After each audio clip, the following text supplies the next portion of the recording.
Magandang hapon ho sa inyong lahat. Alam niyo, I do not know if you still believe in me. Nakatingin ako sa inyo, dapat magkita-kita tayo doon sa ating bayan. Kaya lang sa sitwasyon natin ngayon, kailangan talaga punta tayo sa ibang bayan maghanap buhay.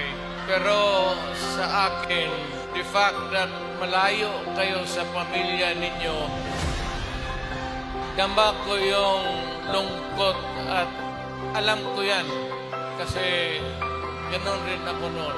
Kaya OFW, magkikinig ako, OFW, mabuhay kayong lahat.